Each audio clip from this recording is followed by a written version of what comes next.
Hi there and welcome. My name is Dani Henderson. I am a spiritual therapist, and the two beautiful ladies in the screen today are to my this side is Ginny Jablonski, an amazingly well-known global psychic, intuitive, animal healer, soul healer.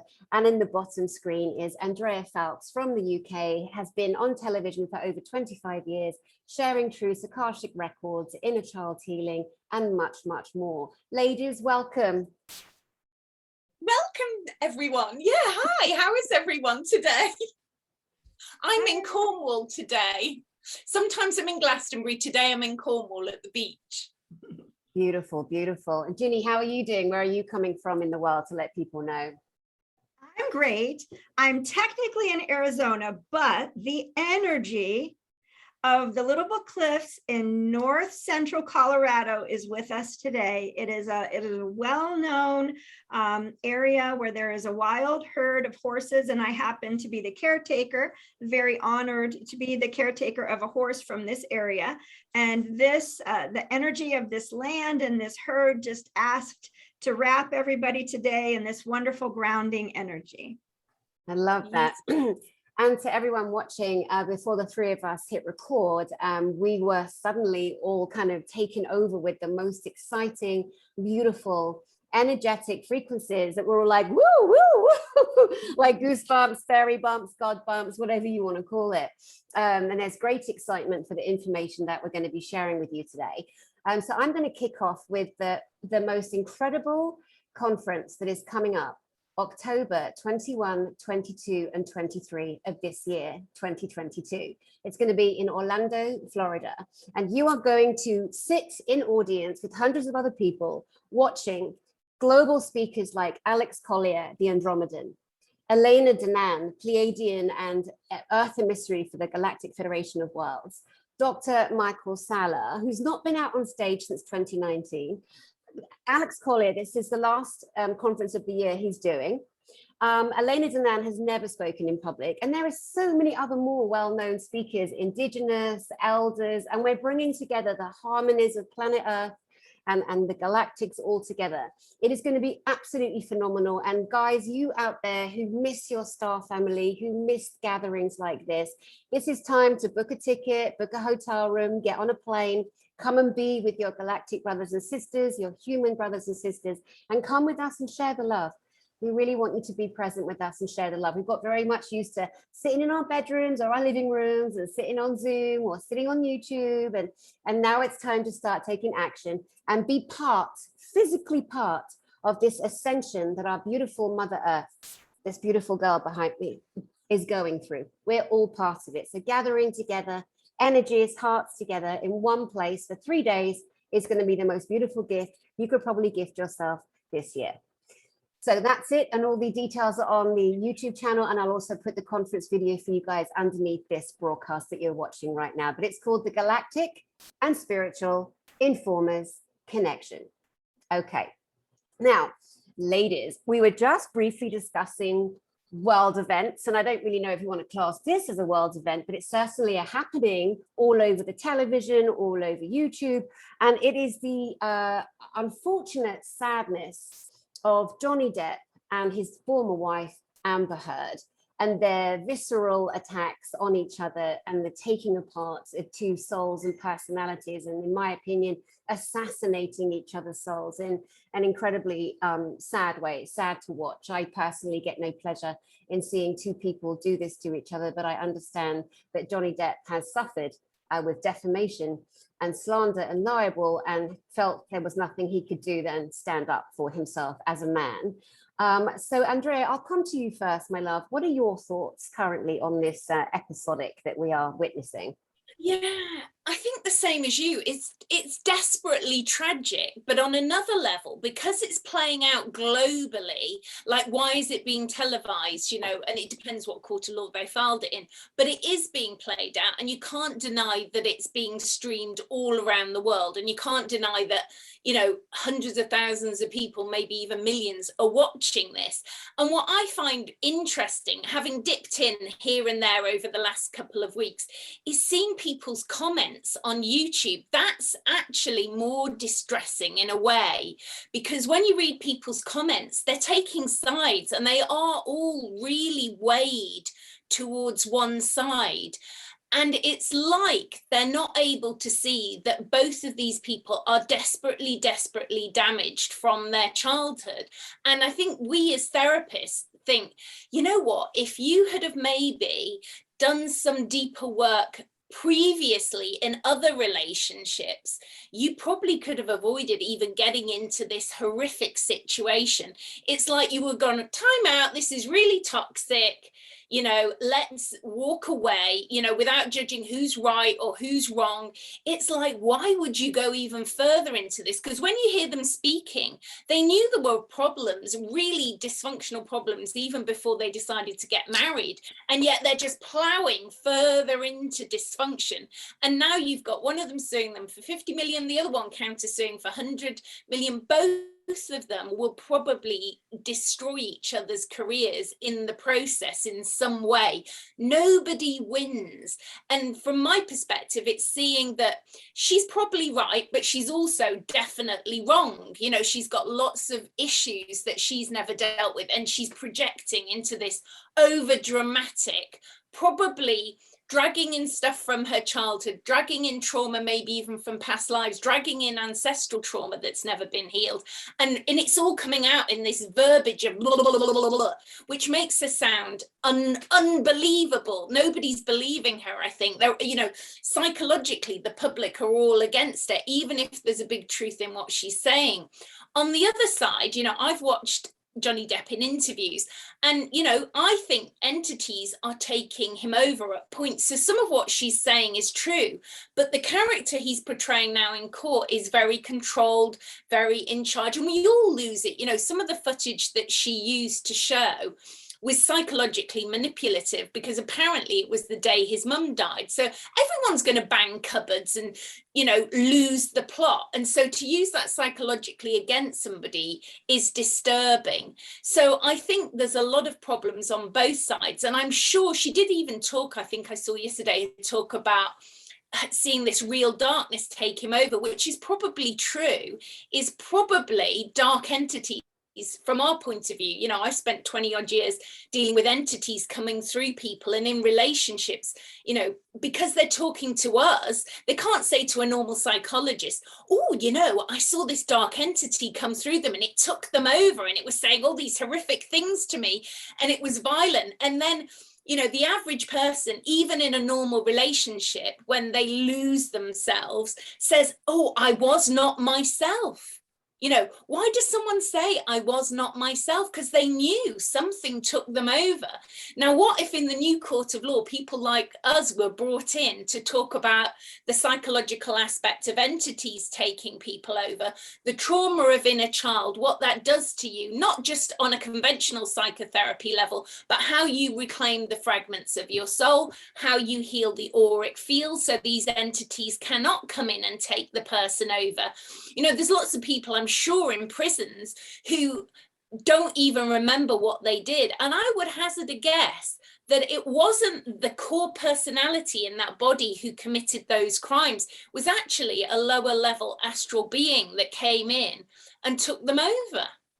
Absolutely. Ginny, what say you to that? I was just going to say the same thing. The prisons are full of people who claim they didn't do it, who don't remember doing it. I'm personally aware of one of the nicest people that, you know, many people have met, who is a veteran with PTSD, who just pulled out a knife one day and killed his wife and went to jail and literally tells everyone, I do not remember, I blacked out. And, you know, the truth is that in Australia, believe it or not, in Australia of all places, they are open in institutions for the criminally insane and other types of psychiatric hospitals. They are open to having people, Aboriginals and others who have trained with them, come in and help these people to disentangle from other multidimensional lifetimes, to remove astral attachments. I mean, everything you just said, Andrea, is 100% spot on. It is very true. And in my practice, I've worked with many, many, many, many, many, many people who drink alcohol. And, it is I think, a ubiquitous understanding in the metaphysical community, and 2 drinks, you're out of the body, and who's going to come in? And if we're out of the body, not because we're drinking, what if we're out of the body because we're experiencing pain or extreme psychological trauma and we're not in the body? Who's protecting us? We are not brought up in a society that nurtures the psyche. We are not brought up in a society that supports the choices and wishes of a soul and helps us to understand what are the consequences in this reality of making certain choices at the soul level. I mean, I think Andrea and I, Dani, and you, I think we could probably talk for about 6 hours on this subject. Yeah, most definitely. And, I love that you brought in the Aboriginal, the elders, the indigenous teachings of planet Earth, because before the Western world and mindset took over, before spirituality was put in a box or in a freezer, and we were forced to go with, this is the way to think, this is the religion you follow. If you don't follow this, you're going to be smitten. You won't get into the pearly gates and all that nonsense, as far as I'm concerned. That the beginning founding soul spiritual development in all humans, we've all had this awareness, this opening, as children especially, that there is this other realm that is part of who we are, and we've been so programmed not to access it. And the fact that we always will need, more than ever now, the indigenous trainings, the indigenous people that understand the nature spirits, the demonics, the darker spirits. And I remember years ago, as a lot of people will, Ozzy Osbourne, who's a well-known global musician, singer, and his wife Sharon, who's very famous across England and America as a talk show host now. At one point, he was so drugged and drunk off his mind that he actually ran up to her and said, "They told me to kill you." And he tried to kill her. He tried to strangle her. He was completely taken over by entities, by demonics, and thank goodness he didn't kill her. But I thought that was a really astounding example that maybe other people would come to understand or think about, because it isn't separated from them, from none of us. Me, in my own world, growing up in a haunted house in a really, really rough, violent neighborhood that attracted demonic energies and entities, which do exist. I, as a child, was so frightened every night and physically was harmed. And one night, a ton of these black entities literally tried to suffocate me. And the only thing that saved my life was our dogs, Lassie and Lady, scratching at the door, because my parents couldn't hear me screaming, because they couldn't hear me. There was some kind of a mattress thing. It was awful on me. It's in my book, but I don't want to go into that too much. But suffice to say that years later, I'm going through metaphysical school with my mentor, Dr. Chris Lemorne. There is actually a broadcast on my channel with he and I. And he looked at my space and he's like, "Oh my God, you have so many entities attached to you." I'm happy that my ego wasn't like, "No, I don't. How dare you? I don't have entities." I was open enough to say, "Holy shit." And what had happened during the times where I was being attacked and traumatized and terrorized by dark, nefarious beings, because I had such a bright light in me. The dark always comes for the light children. If your kids are telling you they're scared at night, listen to them, please. Listen to them. Remember how you felt, guys, out there, and no one believed you? So this happened to me. And so I realized that I had prayed so hard for help. I had pulled in matching energy to fend off some of the darker demonics, but then they were in my space. I made an unconscious agreement with them to stay in part of my space. And as I got into later years, I got into alcohol. I never really did drugs. I can't even take a puff of weed now. I'm way too sensitive, but I do drink. I do have wine. I do here and there. But definitely physiologically, no one is exempt. I don't believe. I could be wrong, and I'm absolutely fine if I'm wrong. I don't believe that the regular human being or human beings, when our brain chemistry and our physiology and our psychology is affected by any kind of drug, any kind of high, even if it's ayahuasca or shrooms or whatever, that you change your frequency and you lower it, and you are vulnerable to entities coming in to attach to you. Yeah, I think so. And I mean, even more shocking in the last few years, it was, I mean, I know this is quite a tragic, dark subject, but I've seen quite a few people they've committed suicide. And I genuinely believe that they've been taken over by entities that have told them to do this, and you can be in your normal mind and maybe just depressed, okay? But it only takes that moment where these really dark entities get control of you. And if you've not been brought up in a culture to know that those thoughts might not be you, that might not be your mind, that might be other beings telling you to do these crazy things. And if our culture would talk more about entities in mainstream psychotherapy, because it's like where our work starts is really where their work ends. They go, oh, right, we've diagnosed you with this, and this. Like, I get loads of people who go, well, I've been diagnosed with this, and this. I'm like, right, so where's that got you? And they well, not really that far. Like, then we come along and we start doing this inner work with them. Like, like my friend's daughter, I mean, it's awful. Her mum is so strong, but, her daughter killed herself at 21. Another girl who I've watched for years be taken over by darkness, and even me as a therapist. So I think that when people are dealing with loved ones or family members who, are struggling because someone they do love has killed themselves, I watched a girl for years, and as a therapist, I could never get completely through to her. I get through to her a little bit, and then during the lockdown I didn't see her for 2 years, and I'm haunted with a memory of seeing her in the first lockdown walking across a field and me trying to shout to this girl, but she couldn't hear me. And then in February she killed herself and left 3 children without a mother. And I genuinely believe if we could get to the core of all this stuff with these entities and the trauma that lies behind it, because it's the denial of the trauma behind it that allows them almost to hook in, wherever that trauma's come from. Like, I had a client the other day and she came and she said, I've got this lazy eye thing going on. And I'm like, you haven't got a lazy eye, you've got an entity attached. And so it's like, I managed to help her get rid of this entity. And of course, the eyes then balance up.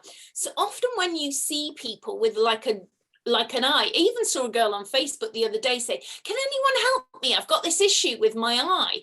And I said, you'll probably find that it's an entity attached. It's not, your face should have symmetry. Most people's faces are symmetry until they get taken over by the entities. So I think we have to be very careful here.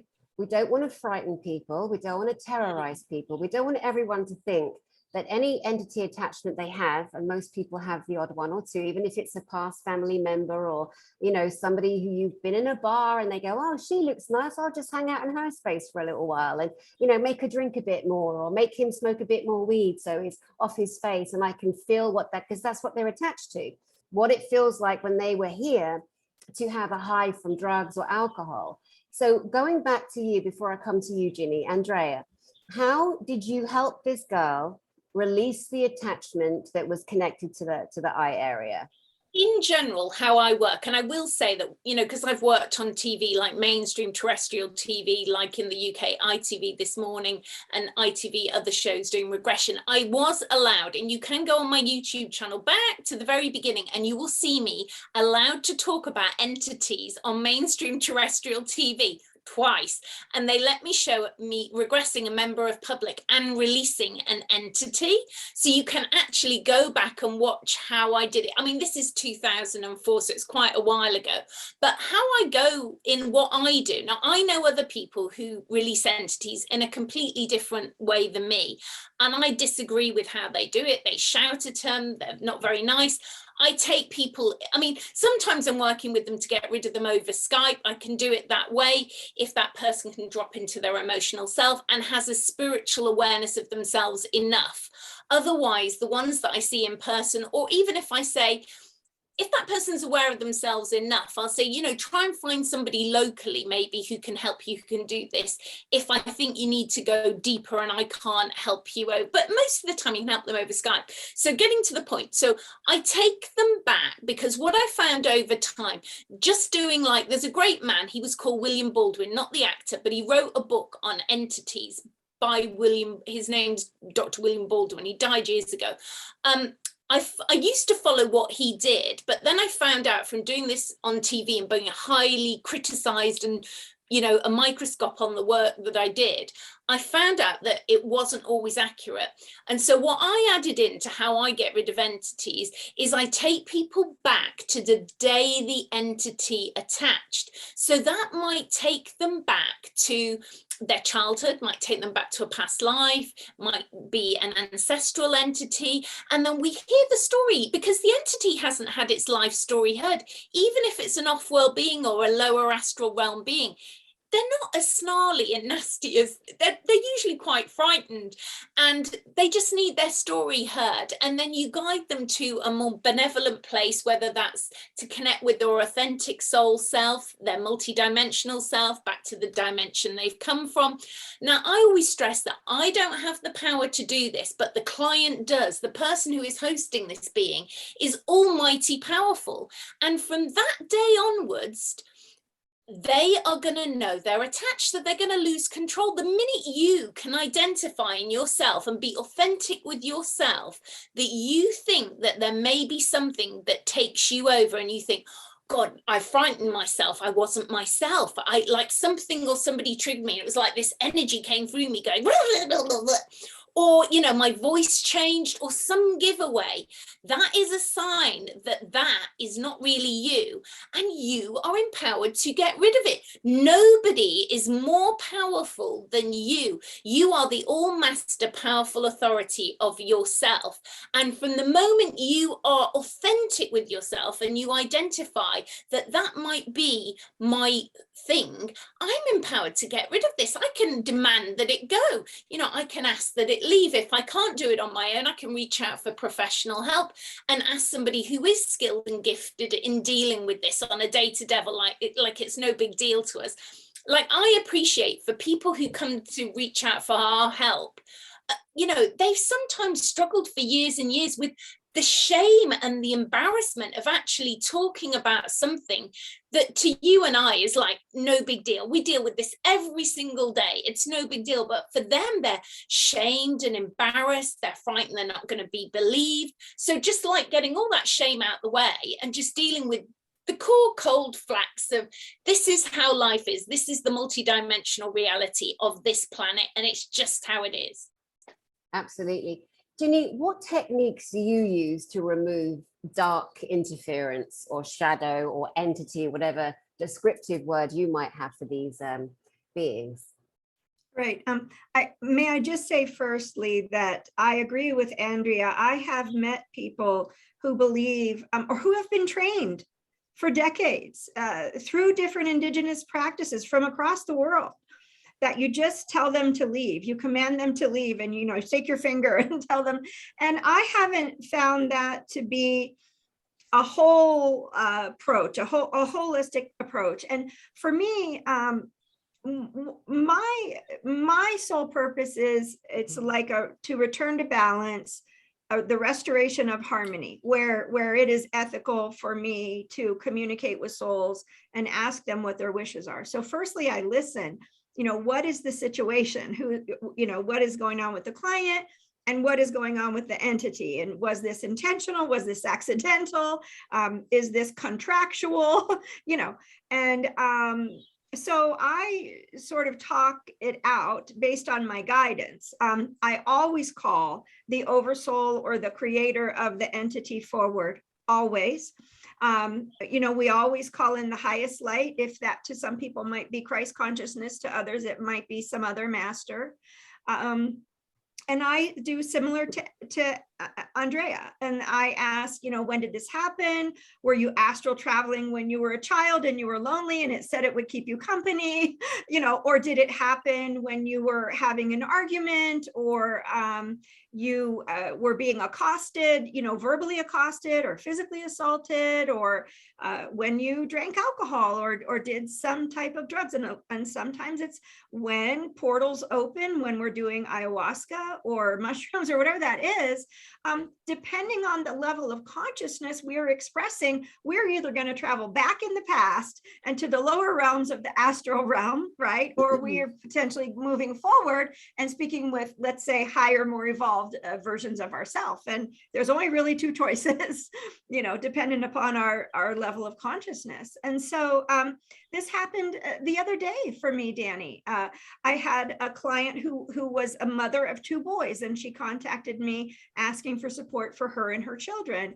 And she and I ended up talking for many hours longer than her appointment time. She was just the most fascinating, lovely, incredible woman. And her son came in the room, and he had like what I can only describe as black angel wings, black angel wings. But I got that they were not his. They were not his. So he then left the room, and I asked her soul for permission for her soul to share with me what her parental agreement with the child was. And once I got her permission, I asked the child's soul for permission to read the parental agreement between mother and child. And in the parental agreement was clearly written, if I get myself in trouble, I'll remove the astral entities, right? And so the soul came forward and said, I had no idea it was permanent. I wanted to experience, and a lot of my clients have this written into their contract. I had it to experience the substitution of consciousness. And what does that mean, right? Wow. If I, Ginny, my soul is the primary soul occupant of this body, but I have hitchhikers, that's other consciousness expressing themselves through me, right? So he had that agreement. He tried that. He was entertained by a being from the astral realm, right? And so I didn't do anything, of course, and I rarely ever do. I always call in the soul, the oversoul, if there's any sort of soul counsel, if there's some higher guidance. I get information from my team, their team, and my goal is that every single person that ever talks to me is more empowered when they're done.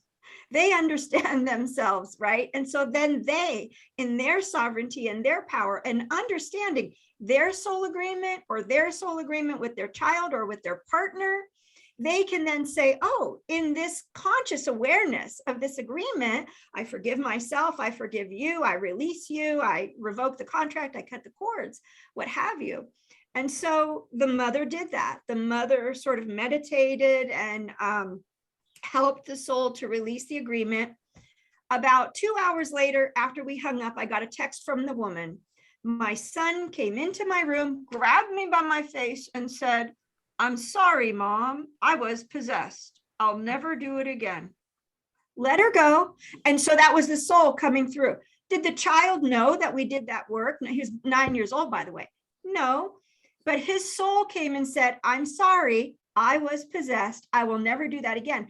And I explained to the soul the consequences of this choice, that had his mother and I not intervened, that being would have been attached to him easily until he went on a spiritual journey in his 50s, started his hero's, an iteration of his hero's journey through some trauma and multiple divorces, or goodness knows what might have happened, right? Absolutely.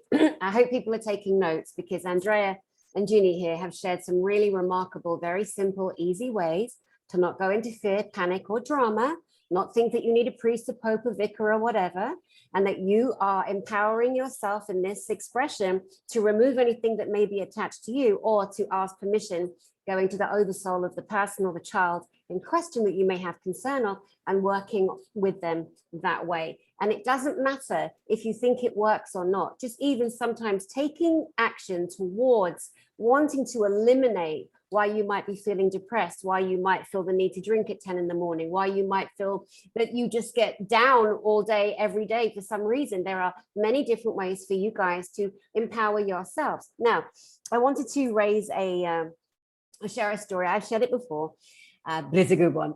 So yeah, so I was on my TV show in London where the public would call in for free. They'd get advice. I would either give them advice as a therapist, or I would maybe do an angel card reading, or maybe a mediumship session with them to connect to their beloveds. And this one day, this lady phoned me. She said, I've seen you on your show and 2 people have told me to reach out to you. And she lived in Chelsea in London, very, very affluent area, very affluent house that she lived in. And it was this massive converted Edwardian building. And she had the penthouse at the top. Absolutely wonderful lady. I turned up at the house and the first thing that she showed me was a piece of wallpaper in her drawing room. There was no plug near it, but it burst into flames that day. A little fire was coming out of the wall with no wires, no nothing. She screamed, a housekeeper came in and put this out, and what was left was a black, sticky, gooey mess. So then she says, come with me, because my daughter, my 10-year-old daughter, and I said, get the kids out the house before I come.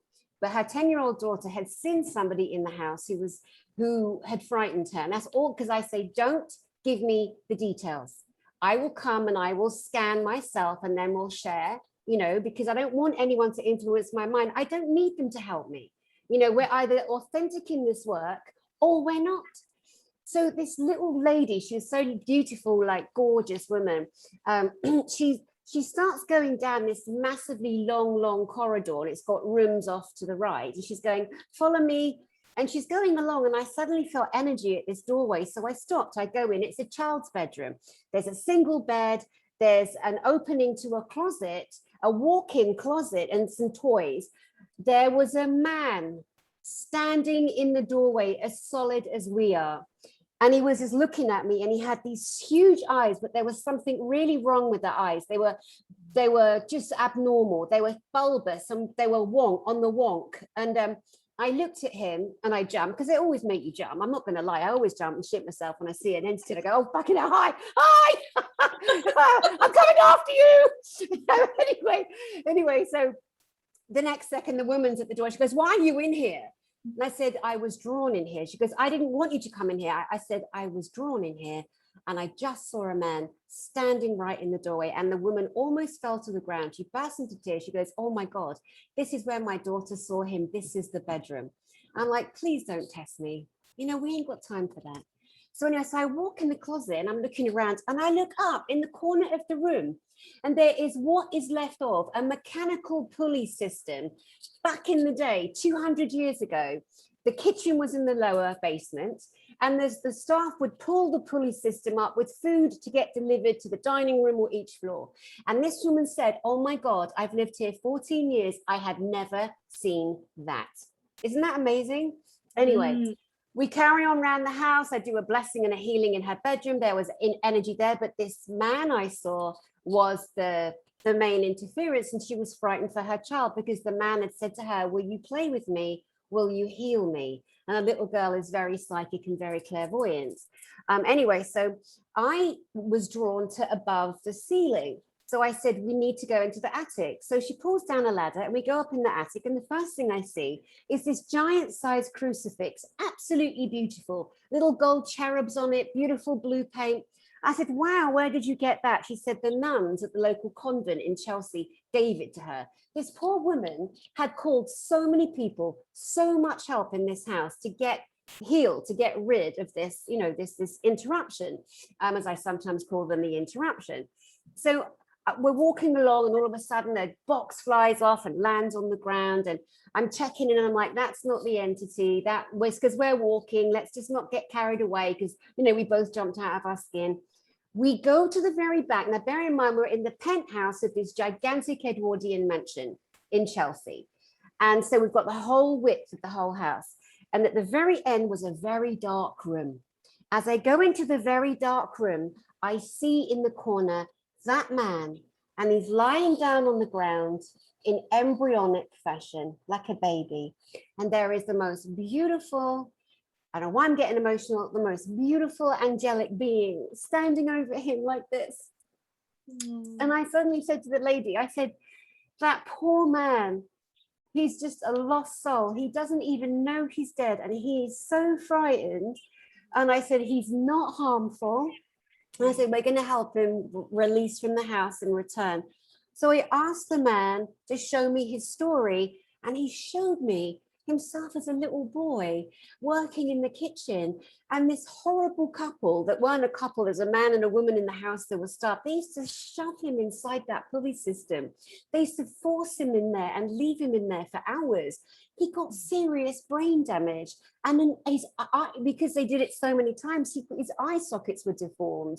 So he was a tortured little boy from hundreds of years ago, and he died in that house, and he was so frightened and so tortured, he became attached to the fabric of the building.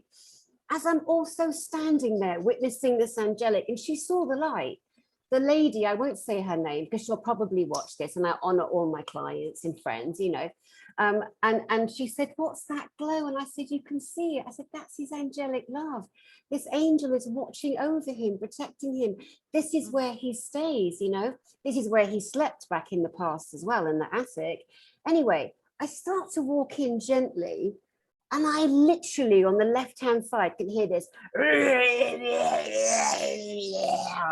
dark, growling, demonic. And I look, and down against the wall are all these little pots.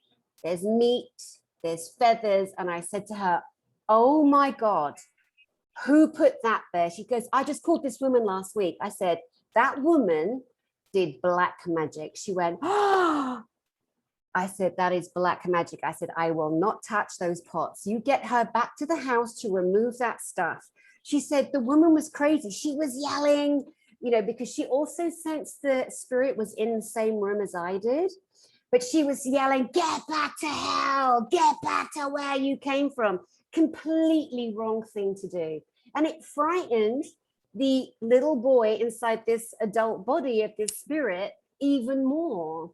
So what I did was we prayed together, we brought in angelic frequencies, and we witnessed this beautiful being leave through the arms of love and freedom. It was just such a beautiful, beautiful experience. And again, a reminder and a lesson, as you guys already, you know, suggested and claimed and stated, that there are people that just go in with the big concrete boots on, fucking it up, like not honoring that not every entity is evil and dangerous and is there to possess, but there are some wandering spirits that turn up, and sometimes the children will see them, but there are those that are also bad too. So we don't want to say there aren't, but I think that's a good illustration of, you know, what you guys were saying about people saying, go to hell and, you know, get back to where you came from. And yeah, I mean, Dani, that's a great story. I mean, and I see people's faces transfigure into the little child, you know, and then I speak to it like as an intuitive, I'm like, hello, how old are you? And I talk to it like it's a child, and you see the client's face transfigure, and the client will often say to me, if they're with me in person, oh my God, I can hear my voice, but then I can feel this other voice, and this child will go, hello, I'm 5, or however, and then we talk about how they've attached to the client, what happened, and they're so cute. Sometimes they go, bye-bye, bye-bye, and they wave, and they're so cute when you send them, because, you know, if you find out what year it was they died, and then you explain to them it's actually 2022, it's not 1800 and whenever they think it is, and they're like, no way, like, because they are trapped in this other timeline. And then you explain, you know, you help them release it, and off they go, and the client goes, oh my God, I'd have never believed this unless it happened to me, but now I understand. And also the client goes, oh my God, my head feels so clear. So I always explain to people, you know, and often there's quite a few, and you can sometimes send some off in a whole group, but the more deeper ones that are glued in, you have to go back to the emotional cohesion of what it is. And I think we talked about that in that Trojan horse video we did with Elena. So if anyone wants to look back at that, they can do. But the other thing is to explain to people that when you release this, there will be a sense of bereavement, because some of these entities have been attached, even if they're cute little fluffy children, they've been attached for lifetimes, and you have never had your own consciousness to yourself. So now is the first time you're having that consciousness to yourself. And then another interesting story, which I will share because it involves Chelsea as well, because I spent 16 years in Chelsea. But I was in my flat once and I was drawn to date this guy. And all of a sudden, his dad appeared sat in my kitchen. And he'd been there nearly a week, his dad. And he would, you know, like phase in and out. And I was like, and this guy was not spiritual at all. And I said, is your dad dead? Did he die of something linked to his neck? And he went, yes. How do you know? And his dad had got shot in the neck in Jamaica, and that's how he died. And he'd been sat in my house for a week. And I was thinking, do I really want to date this guy? Or has his dad actually found a way to actually speak to his son through me? And do I really need to have this relationship with this person? Because sometimes we get caught in the middle of things and we have to discern, you know, what are we really being used for? And I used to own a haunted house in Cornwall, in Marazion. And I think I've talked about this before, and there was all sorts going on in there. I mean, there'd be Monopoly money put in a triangle under the rug. Some of the cleaners, they were definitely looking out for me because they'd be pushed by by this woman who would sit on the end of the bed. And, you know, the people who came, if they were lovely people, they'd have healing experiences. If there was something not so nice about their personality, they'd have their sweets stolen, the windows would open, the fire alarms would go off. So your personality can mean that the higher you get your own frequency and the more you're able to embody this heart space, because this is what we're all trying to help everybody to do, is to stay in your heart. You can get people into your heart, you can experience being in your heart, but actually living in your heart is very difficult because things get triggers. But it's how quickly you can return to your heart and live in that heart space, and then more positive things and your energy field will stop all of this stuff coming into you. True. Ginny? Can't hear you, darling. I think you're on mute. Oh, pardon me. I just said there were about 15 things that my mind is going in so many directions. You know, Dani, you talked about magic. I want to talk about magic, but there is something else that I want to bring up with respect to entities. That's a nuance that's called an egregore. And maybe 3 years ago, I had a client call me. And she said, my daughter is in the bathroom texting me, a young girl, 16 or so. My daughter's in the bathroom texting me that my husband's anger is attacking her through the door. And so I check in, and it is literally a consciousness life form that, you know, in metaphysics, we describe as an egregore. It's a thought form. It's a thought that has so much energy behind it. It begins to create its own consciousness. Right. And it's literally like a fractured off part of our consciousness. And so I dealt with that. I mean, so many things can be happening with people. And how did you deal with that? You can't take us there and then not tell us, because people are going to want to know. So because I didn't have permission to speak with the woman's husband, who's pretty anti these conversations, the way I deal with things in that case is I have my oversoul, or what the Hindus call monad, communicate with their monad. And I just explain. I go to the wall, the fabric of the universe, and I stand there and I call mine forward. And I say, so I have this young gal and she has a stepfather, and here's the scenario. Would you mind terribly sharing this information with his oversoul? You know, and so then my oversoul talks to his oversoul, and before you know it, it's gone. So, but that is, it's not for me to insert myself in the man or do anything to him or to try to dispose of that energy from my perspective. But I have been taught by my soul, by my oversoul, by the creator, here is this org chart of the universe, and here's how you can use it with great effect. And it's been wonderfully, wonderfully helpful. And I could still, Dani, so many things coming up from Andrea's and your sharing. People, You know how I've talked in the past about my concern about technology, using technology to heal absent conscious awareness. Well, there is an aspect of magic that is very similar, right? There are a lot of people out there, oh, take this class, be a priestess, be this, be that, be, you know, and come and learn magic or use these mantras or use these spells or what have you. And there's different levels of magic. And I've even discovered one that I've never seen in a book or even in like Manly Hall's work. White magic. White magic is magic.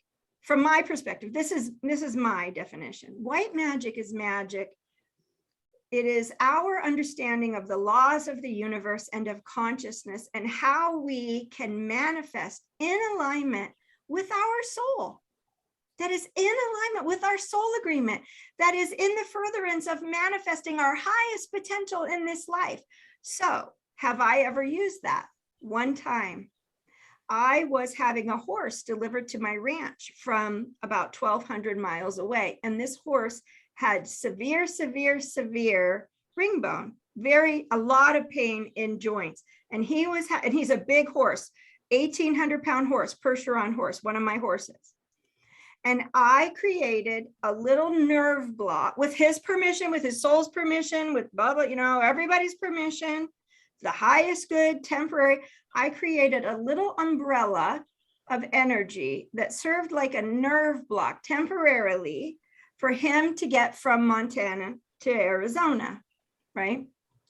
And that is what I might consider now, absent all of the ceremony and, you know, what have you, I consider that to be white magic. Gray magic is the magic that just about everybody's doing, that is coming from their ego, that is coming from their wants and their desires. And they're right. They want the quick fix. They want the manifestation, right? And it's not in alignment with their soul. They're not self-aware. It's not in the furtherance of manifesting their highest potential. It's in the furtherance of my will, not divine will. Right. So that's gray magic. So a lot of people have a lot of remnants on that stuff to clear up in this lifetime. And then, of course, black magic. I have discovered something I can only describe as I've been shown yellow energy.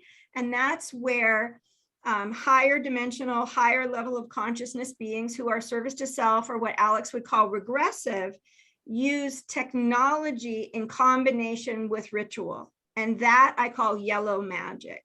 So when there is some tool, some device, some electromagnetic frequency combined with a crystal, combined with a very regressive, negative intention, malicious intent, it's oftentimes more difficult to unwind because it has technology. So when I would see that, rather than just like a sort of biological, energetic connection to somebody's chakra from one to another, because whatever we want from somebody or we wish them ill or harm, this is something that looks almost like conduit. The metal, I don't know another word. I don't know what you call it in the UK, Andrea, but it's the sort of about this big around, and it's metal, and it's what all the electric wires in the house go through. So it's like a fire protection. So it's like a tube, like a metal tube, right? And if you were to just look at an animal or person and they have a metal tube coming into their chakra, that's yellow magic. That's some being working through someone higher dimensional using technology in combination with ritual, chant, ceremony, malicious intent to dominate and control. Does that make sense? Yes. I mean, people don't understand about geopathic stress. I think they're learning now more about, because I think what Ginny's talking about is geopathic stress as well as like ley lines, geopathic stress, technology, all the thing. I mean, I've seen sort of where I live in Glastonbury, I've seen a spaceship drift past the hedge level, but I'm wedged between a military airbase and Glastonbury tour in the background, and I'm kind of in the middle where there's nothing, there's just fields. And then I've seen things phase in and out of reality, and I'm sure it's linked to technology being used. I've experienced it, so I've seen it, and it's within ourselves to discern what's going on. And I think as therapists, you know, what I'm very clear about, and I'm sure you're both the same, is whatever I'm doing to help people, there is no way I want to take any of your power away. I want to empower people back to themselves. I don't want to get sucked into some reincarnation grid unnecessarily because I took too much responsibility for other people. I'm all about giving them back their power. I want no responsibility for you. I want to empower you totally back to yourself so I can get out of this thing totally neutral. You know, walking with such, I think all of us our intention is to walk with such integrity to help people, empower them back to themselves. I don't want your power. I want you to take your power back. That's why I don't like, in this lifetime, in 2022, where we're all living now, I don't like these hierarchical spiritual structures of priestesses and all. We've done all that. We did all that in other lifetimes. We're neutralizing all this now. We don't need to be involved in this. It's like in Beltane in Glastonbury, they did a big ceremony and I was like, oh, cringe. It's not my kind of thing. I think a lot of people are involved in stuff through purely naivety and not coming across the information we're sharing. They're getting the other information and then they're wasting a lot of time, money and energy on all this other stuff, only to then have to come back round to this. But that's their journey and that's where they're at. And one other thing that's just coming to mind as a story to tell is I've had a client, I've worked with her quite a bit over the years. And one day she rang me and she went, you've got to help me. I'm like, you sound like you're hardly here. What on earth's going on? She said, I don't know. I feel like I'm being sucked away. And I said, have you been painting? Like, do you do art? And she went, yeah. I said, did you paint a big portal and put it under your bed? She went, yeah. I said, you're being sucked in the middle of the night through this portal that you've painted. Pull it out from under your bed. And she went, oh my God, thanks so much.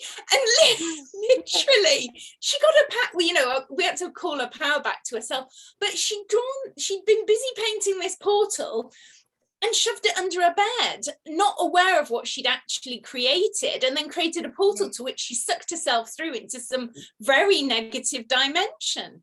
Yeah. And quickly, Dani, I just want to add, you know, I see people consistently spending thousands of dollars to be initiated into this lineage and that lineage and this mystery school.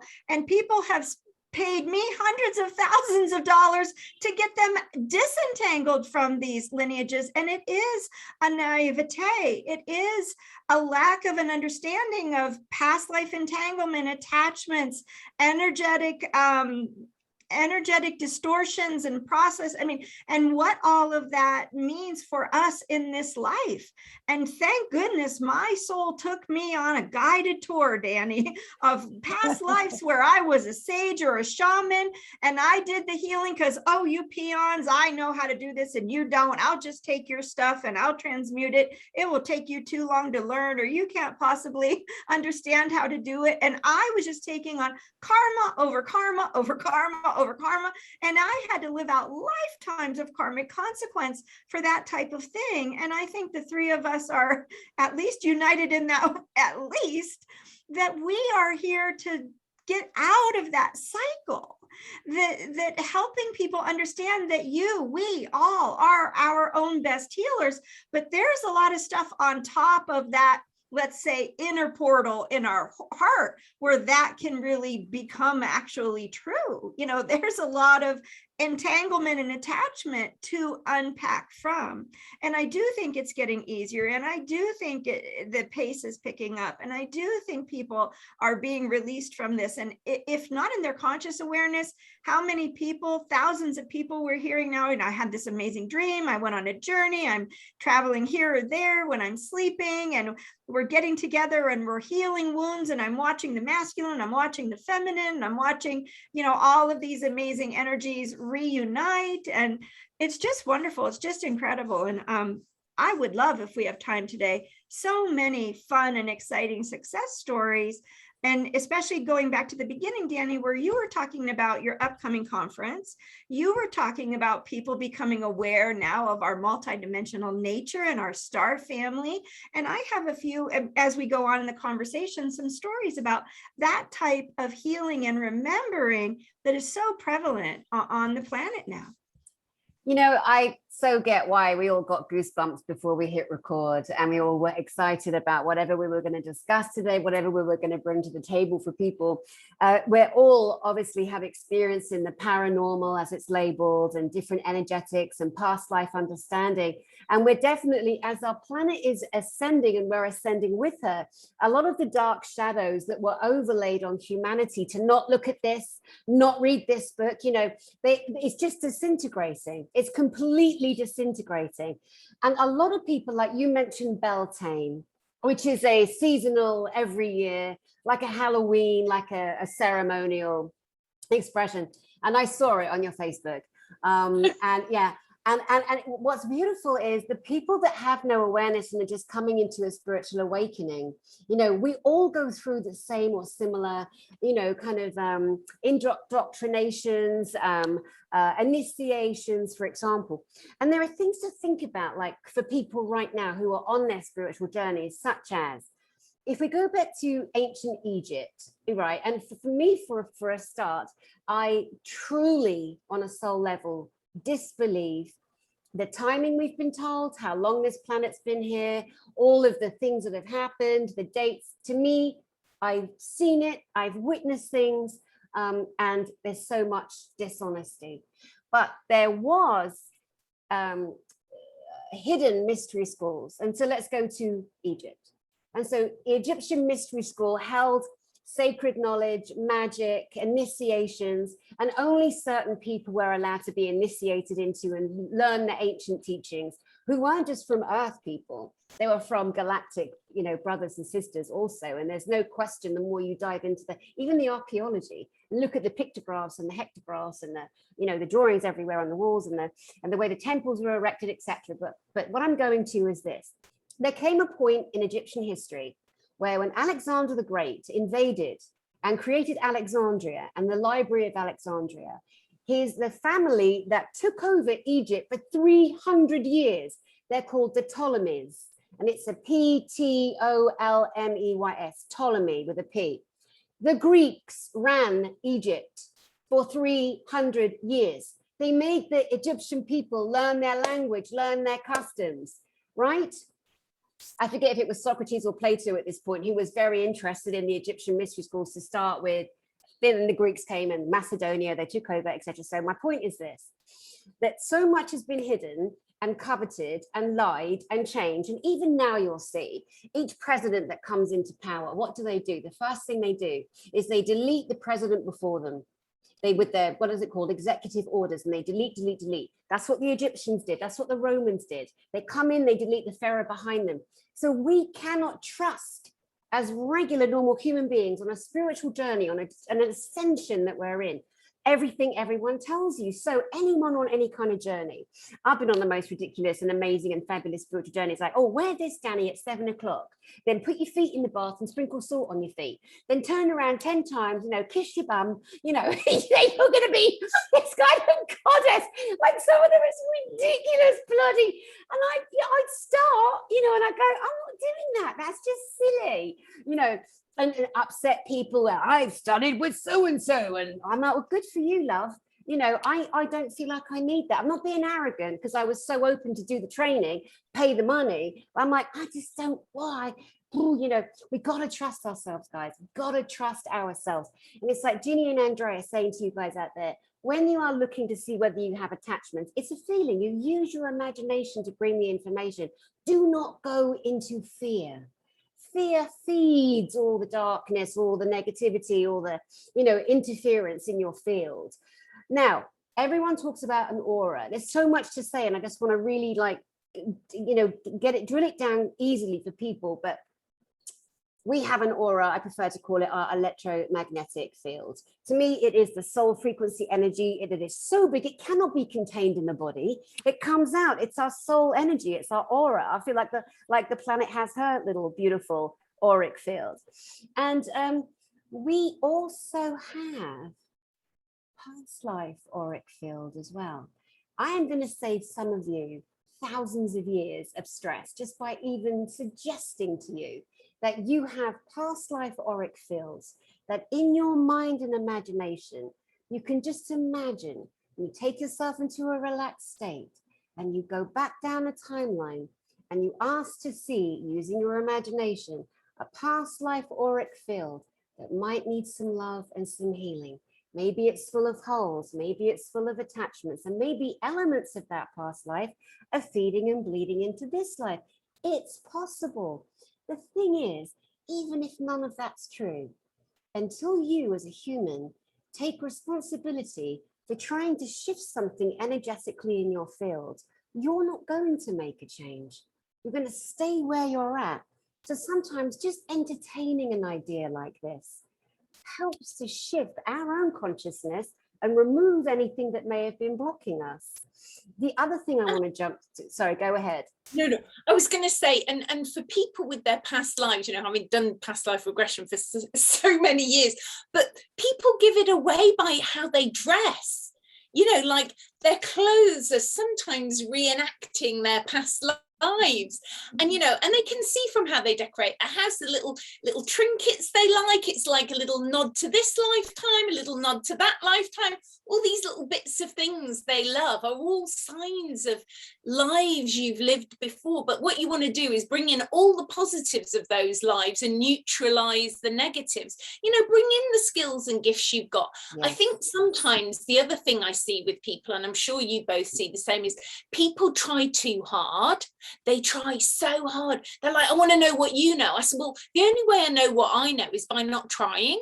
Almost, it's like I'm always just happy in what I know in this moment, because you've only got this moment. So in this moment, just be happy in the knowledge you've got. And as you clear the traumas, more knowledge will awaken and your DNA codes open, and the light languages, I think, that opens more codes and everything. And it's just an easier way of opening stuff, because all these ancients and the Egyptians and all that, we all knew that sound opens frequencies and dimensions, but it's getting the right sounds to open the right dimensions. Oh my God. This is a 2-week broadcast, girls, because it's bringing up all of our, I do want to say earlier, sometimes when I'm doing broadcasts, whether on my own or with others, I've normally got my Costa Rican jungle behind me. And sometimes people will see orbs coming in and they'll see. And today, when we were talking earlier, there was a hummingbird. It was like flying up and down, and it came in. It's never done that before. It came in. I was like, whoa! You know, I had to stay really calm. Because that's so exciting, but also, you know, symbology to me, the hummingbird is happiness, is joy, is again taking people on a journey into somewhat dark, scary subjects, but giving them the confidence and the truth and the reality that the three of us women have gone through this life of being terrified, of being haunted, of being attacked, and yet we're giving information of how we ourselves cleared and how information can come to you. Another thing I wanted to talk about briefly is how we get information. So I was here in Costa Rica, this is about a year ago, and I'm worried about a friend because she's with a really aggressive husband and they have a little boy, it's her child. And I'm really concerned and not interfering, but I can see, I can feel it. And when I see them, I know it's all off and it's on the wonk, you know, the energy's on the wonk. Anyway, I wake up one morning and I heard this word. And as I'm opening my eyes, I saw my friend's father, who's passed, who I'd never met before, standing beside my bed and telling me this word. And I'm like, holy shit. And it was a German word because she's German. So I call her up and I say, what does this word mean? And she said, it means demon.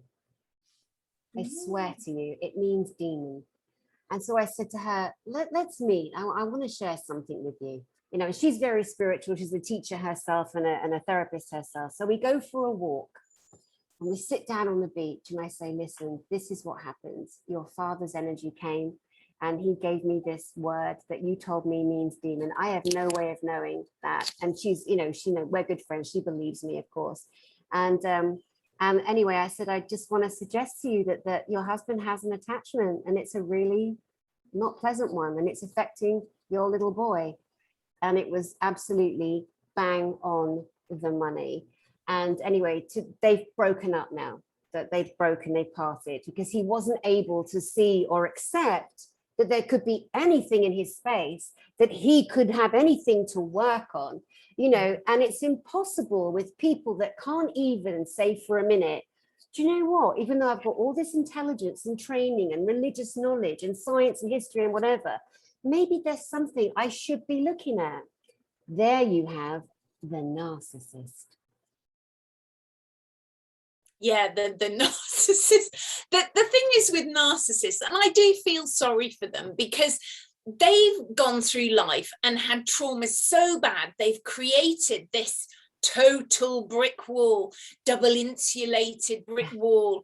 It's so thick they can't go beyond it. It's like they very rarely, well, they don't come to see us. They may get duped one time to think, oh, on an ego point of view, I might like to know my past life, you know, but they wouldn't want to come from a therapy point of view. And you usually can't regress them, because an entity will get in the way, or it's like banging on a brick wall, you know, like trying to get a numeric drill to break it down, because it's the hardest thing to try and regress them.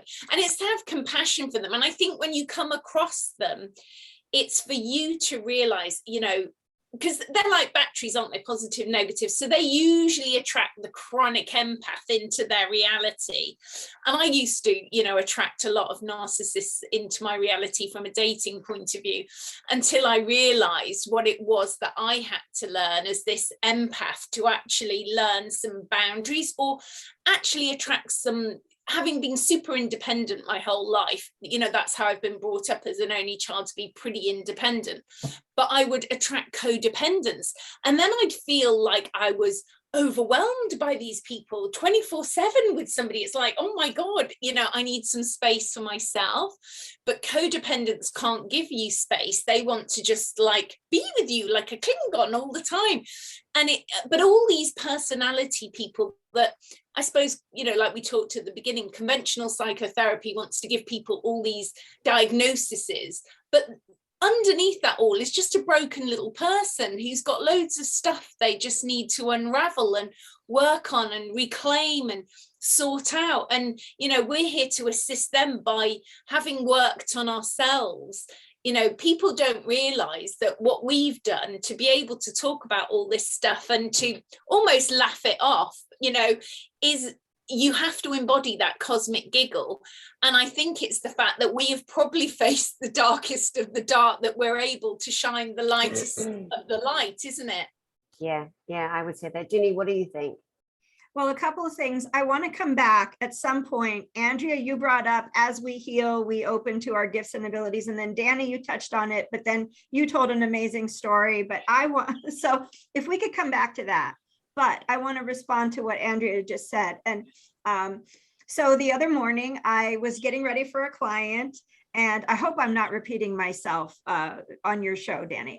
But I was getting ready for a client, and you know, I sort of ground, and I always shower and scrub my chakras with salt. I go the extra mile, you know, because I work with a lot of trauma, and we know there is such a thing as secondary trauma. So I get support for myself from a spiritual counselor and intuitive, you know, to ensure that I'm not bringing in my own trauma or someone else's trauma to somebody's, you know, my client's trauma. And so I do tend to kind of take being grounded and present and making sure my house is clear, maybe a little more seriously than most people do, but it's because of the trauma. Nevertheless, my dog walks in the room and looks at me. And I know I have this little sort of Westie Cairn Terrier mix, you know, and the little white, you know, perky ears. And when she comes with the brown beady eyes, mom, you know, I'm like, okay, something's in the house. So show me where it is. So I get up and we walk around, and we go and our house has very tall ceilings, even in the hallways, very, very tall ceilings. We walk into a room, and there's a 12-foot tall golden praying mantis. Wow. And so my dog goes over to the other side of the room, and I say to the praying mantis, I'm sorry, you can't stay here. You're frightening my dog. Come with me. So as the praying mantis walks over to me, my dog is like, ah, you know, there's freaking out because it's coming close to me. And I said, it's okay. Thank you, honey. Thank you for letting me know. I'm going to remove this being from your awareness. So it comes with me back into my office. And I said, okay, so what's up? Why are you here? You know, I'm here to talk to your client. Okay, stand by. Get on the conference call with my client. And I say, before you say anything, does it resonate to you that maybe there's something coming up for a past life on another planet today? She said, oh, yes, absolutely. And I said, well, does it resonate that there might be a being from that life that is wanting to talk to you? Yes, absolutely. Well, he's here in my room with me. I'd like to have him move over to your place, you know, and so it did. It went to her place, but she wouldn't probably have seen it. I think for sure she wouldn't have seen it. And so we were able to work it out. And this ties in to what you were saying at the beginning, Dani. We're becoming multidimensionally aware. We're becoming aware of our soul lineages, our soul families. We're becoming aware of past lives where we have been many other things on many other densities and many other physical forms and incarnations. And it turned out this woman, this was her in another life. And it came to say, hey, you're a little bit stuck and you could be a little bit further along if you only twisted your perception just a little bit of the reality you're in. It's really fascinating because when she first came to work with me, she said, oh, I do this and I do that and I do this kind of healing and I'm into quantum physics and I did, you know, and I'm like, wow, you didn't mention your soul once, you didn't mention your soul purpose, you didn't mention your destiny, you didn't mention. So can we talk about that? And the more I carefully inched forward with that conversation with her, she would email me, oh my gosh, I've had this wonderful epiphany. Oh, I'm starting to think different, you know, and then all of a sudden she had another session with me, which was surprising to me because she's selling and teaching, you know, technology and quantum physics and all this other stuff. And I'd want another session with you. Okay, so it was the third session that I had with her where this being came forward. And so the being was talking about the heart and our ascension and our transfiguration into the homo luminous being and how the chakras are changing and the subtle bodies are changing. And at one point, if you're you know, shifting from not just third to fourth, but fourth to fifth sort of dimensional consciousness in this reality, your assemblage point comes out of the front and back of the heart like a wine topper corkscrew, you know, and the cellophane comes off and whoo, now you have a fifth dimensional consciousness template available to you. It's fascinating. And that being wanted her to get there because on the bottom of her soul agreement, it said unification. It didn't just say resolution, wrap it up and come back again. It said unification. Grab all your parts and pieces from the third and fourth density and don't come back to this level again. But she needed, you know, a leg up on the horse. She needed help. She needed somebody to say, there's a potential for you to look at this a little bit differently. And what if this and what if that? So that being was just remarkable, just remarkable. That's beautiful. Bringing all of those elements in, like you say, from past life incarnations, and a lot more people now are not so programmed because people have been so hardwired and programmed to think that's ridiculous, you're stupid, you're a liar, you're a crazy. Well, there's a bit too many of us now with all of these experiences that can just be labeled crazy. Ain't that the truth, you know? And of course, we're over it, we're done with it, which is why we talk about it.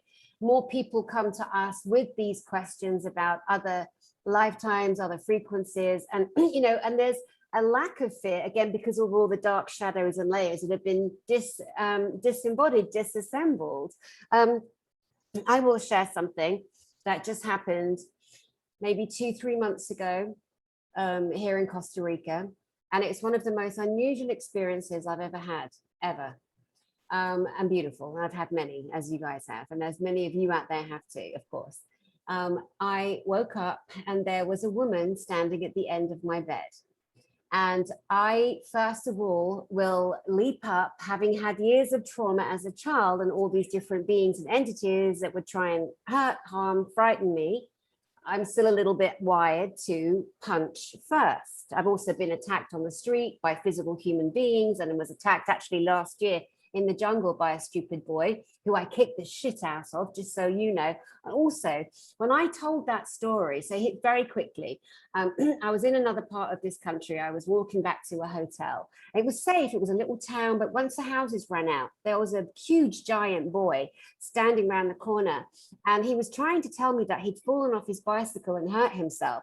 And I didn't speak Spanish then, but in this moment of sheer terror, when I knew he was going to attack me, I could understand what he was saying. Now, my beautiful fiance passed away, which is why I came to Costa Rica, because this was our plan.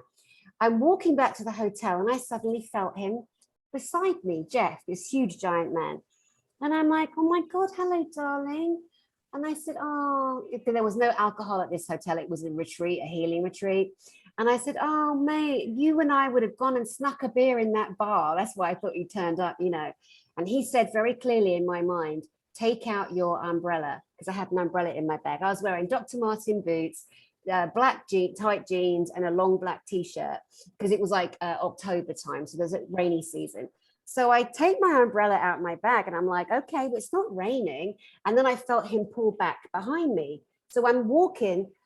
If he hadn't turned up, Jeff, in spirit, if he hadn't told me to get my umbrella out of my bag with the wooden handle, that kid would have got me down on the ground. That man, that boy man, giant being, that when I saw his hand come, he was trying to get me to look at his knee, and I saw his hand come like this, and I knew he was going to go for my neck and push me on the ground. But because I had the umbrella in my hand, I just whacked him as hard as I could, and I flipped it round to the wooden part, and I jabbed it in his throat. As soon as I hit him in the throat, I saw the demonic possession that he was under disappear, because his eyes were like, it was horrific. And I was so angry. And then he realized, oh my God, what am I doing? And I took my umbrella and I bashed him, and I screamed and I kicked him in the ass. And then he did fall down and cut his knee. And he's trying to grab his bicycle, and I'm roaring and making as much noise as possible. Anyway, long story short, that's what happened. And I completely forget my point. What the hell was my point? And oh, I remember. So important. How many women, clients that have come to me for therapy for different traumas and growth and spiritual mentoring, that when I told them that story, how many women said, thank you for fighting back? And honestly, that's heartbreaking to me, because so many of us have been attacked and we weren't able to fight back. Yeah, I mean, do you remember, I think I've told you before, I got mugged and strangled when I was still modelling in London, in Sloane Square. You know, people think it's going to be the rough neighbourhood, but it wasn't. It was outside my house, and I think they saw a shiny ring. It was actually a cubic zirconia ring, and I had a Cartier watch on, and these guys just came either side of me, and you can see it happening in slow motion, but you can't always stop it. And, you know, they took my ring, they watched, they strangled me. And I think I've said in other interviews, that was how I ended up on thyroxine for 16 years. And then I took myself off it, and I've been off it like 5-6 years now. But I also believe it was a past life. Like one of my other friends said, they also saw that these guys were linked to a past life, where I'd got one of them killed in a past life because he was my son, and I thought he was going to grow up. I could see that he was going to be like Nero, so I'd had him killed. So sometimes it's happening on another level, and I think, you know, it all balances out sometimes, and it all neutralizes, and I don't believe that would happen to me anymore. But the key thing about all this, about Dani being attacked, or me, or I don't know if Ginny has experienced anything like this, is you cannot give your power away. You cannot think, well, I won't go out at night anymore, I won't go anywhere on my own. It's like, no, you reclaim your power so much that you could, you know, walk through the most roughest area. And then I did live in London. I moved to the 17th floor of a block of flats that had there were mixed flats. So there were some privately owned ones, not what, but really rough kids would get in with knives. And I'd sometimes say to them, oh, do you mind not smoking that joint? Because I've got to go 17 floors with you, and I don't like the smell of that. And they'd go, oh yeah, all right, I'll put it out, sorry. But when you embody this energy that is polite, but it's just an energy you embody that you can communicate to people, and they hear your truth and they don't get aggressive with you, and you don't embody this fear. These attacks, I genuinely believe, stop happening to us. That whatever it is we needed to learn from that experience, and perhaps for Dani it was about, you had to really take your power back from him. Yeah, and it was also because in the work I do as a therapist, like you girls, I have so many women that come with trauma, and then just even them knowing that someone fought back, that was the point of me sharing that part, was like, you know, and then I guess we can round that into, you know, what we started with, which was Johnny Depp and Amber Heard and her allegations of him attacking her. And, you know, there's so much to unpack there. I, from my perspective, having dealt very deeply with men who've been abused psychologically and physically, and women who've been abused psychologically and physically, if I was to give a diagnosis of what I am witnessing, I would suggest that we're looking at two very damaged people that totally churn up all of the damage that's there for healing, and that the female counterpart of that coupling comes off as an extremely emotionally damaged fantasist. Not to say that nothing happened, because when you're off your face and you're drunk, you know, and you get into whatever and you wake up the next morning, you're like, God, what happened? What did I say? You know, maybe one of you remembers and one of you doesn't remember doing something, or pushing or slapping or going to grab something, but the person with the fantasies locks onto that one thing that happened to them, and that makes it into something really big. Now you're a beater and you're an abuser and you pulled my hair out and you this and you that, and the person's like, oh my God. The other thing I just wanted to say very briefly was, anyone also, before I come to you guys and get your opinion, but I don't understand why a loving wife or partner would take a photograph of their husband lying on the floor because he might be drunk and passed out. And actually, do we know that's him for real? Like, all these awful things, recording each other. What is that about? Where is the trust gone? That a couple that are devoted, like, surely that's just about leverage. I mean, it's just so crazy watching that, but also to anyone else watching that, it's an invitation for us to look at our own mirrors, our own traumas, not just get, you know, the salacious information of these two. I mean, I've never even heard of her. You know, who has? I mean, Johnny Depp's been around for so long. There's absolutely no way that you can compare the two of them in terms of their careers. But Ginny, what do you think about what I just said there? Well, you know, this is from having the benefit of seeing and channeling through from people's souls, their soul agreements, the things they were meant to experience in this life. And, you know, I'm going to say 70% of what I see in soul agreements is to experience the fear of something, you know, to experience being out of balance, to experience judging. That's like 70%. That, in my estimation, of people's soul agreements that I witness. And so on some level, some of this is choice. You'll never hear me say our reality hasn't been hijacked, though, and that, you know, there's not some level of, you know, frankly, a large degree of hijacking going on and things happening to us without our agreement. I mean, I find that to be very, very true. And I know a lot of people would totally discount everything I say just because I say that one thing, but I see that to be very true. Having said that, I think it's a combination of choices, of interpersonal karmic consequence. I think it's a combination of the alcohol and the astral entities. Mm-hmm. I see on people addiction entities. Addiction can be gambling, it can be sex, it can be pornography, it can be sexual dysfunction entities. I've seen both a feminine sexual dysfunction entity in a man and masculine sexual dysfunction entities in women on many occasions. And And so when we leave ourselves open to outside influence that go beyond our soul agreement, it's this snowballing. It's like the idea of being lost. It's like the idea of falling. We have fallen. We are so traumatized. We are so cut off from our own heart. We are living in the human mind, controlled by the subconscious, That's not, I, Ginny, am my soul. I am a pure expression of my soul. Yeah, no, that's subconscious. All of that programming distorts that beautiful divine soul and that soul intention, and that subconscious can be externally manipulated. We all know it's true. So, I mean, I could go in many directions, but I think that's all you asked me to say. So yeah, just a kind of overarching opinion of, that particular subject that's in those of us that are watching it. And I normally never watch anything at all like that.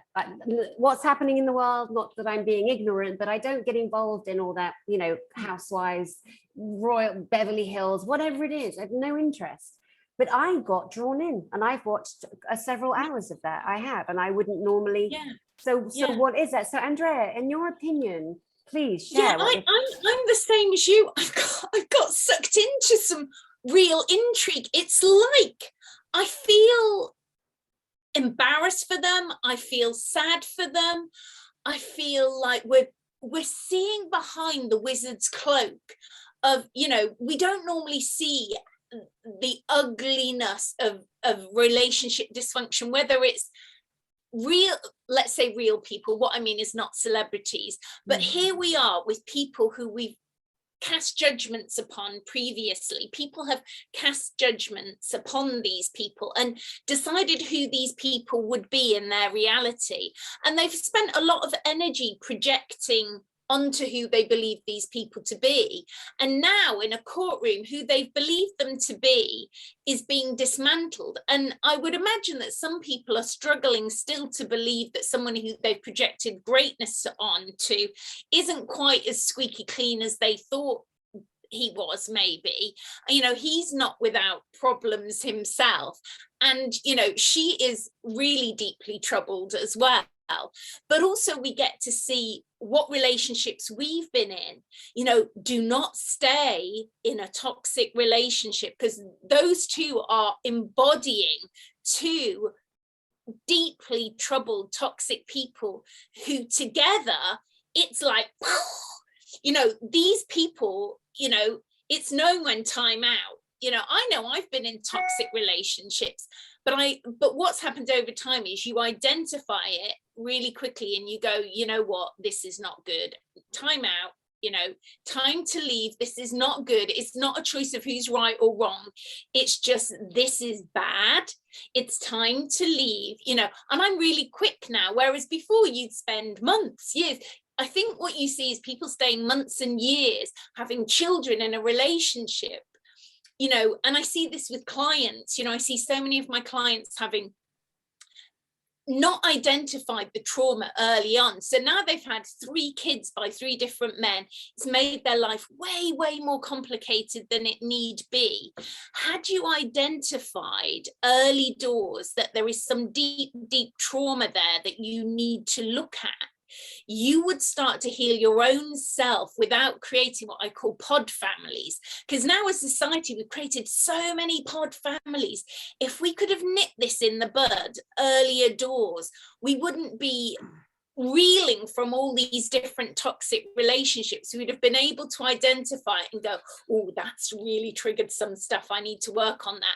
I need to look at why I'm drawing that kind of person in, whether you're the man drawing that kind of crazy woman in, or you're the woman drawing that kind of person in, and look at what it is in you, because there's something missing in our own psyche for all of us. I think that we're figuring out right now. We're figuring something deeply dysfunctional for a lot of society about relationships and why they're not cohesive, they're not loving, they're like very troubled.